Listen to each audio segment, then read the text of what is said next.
Hello friends, সকলকে good morning. তো এখানে দেখো আমি খেতে শুরু করে দিয়েছি পুজোর দিনে। তো এই মুড়ির সাথে ছিল কোনো তরকারি, বোঁদে আর মিষ্টি। আর এইদিকে তার সাথে দেখো পিড়েতে সবাই মিলে বসে এখানে সব খেতে দিচ্ছে।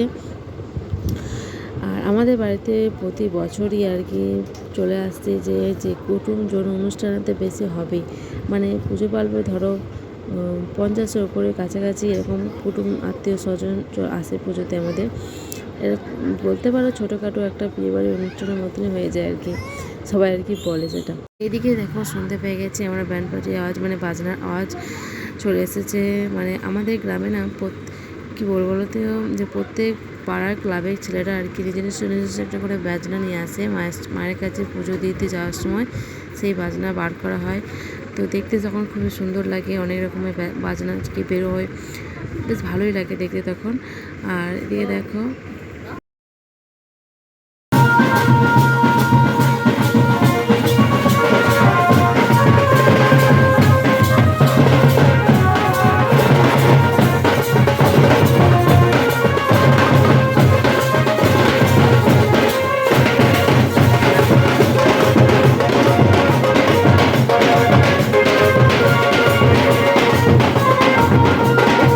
এদিকে আমি ছাদে উঠে হঠাৎ দিকেও বাবা বাচ্চাদের খাওয়া দাওয়ার পর্ব স্টার্ট হয়ে গেছে। তো দেখছি সবাই মিলে আনন্দ করে মজা করছে। তো আমিও চলে এলাম পুজো করার জন্য। দেখছি খেতে বসেছে ওরা, পদ্ম পাতার মধ্যে খাওয়ানো হচ্ছিলো। তো দেখছি পাতে সে সবে মাত্র দিয়েছে।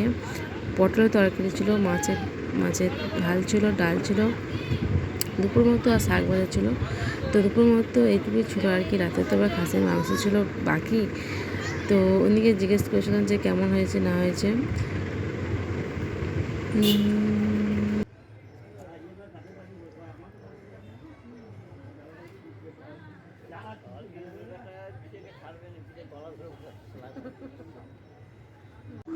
আর এখানে দেখো আমাদের রাতে রান্না সব ছাপানো হয়ে শুরু হয়ে গেছে।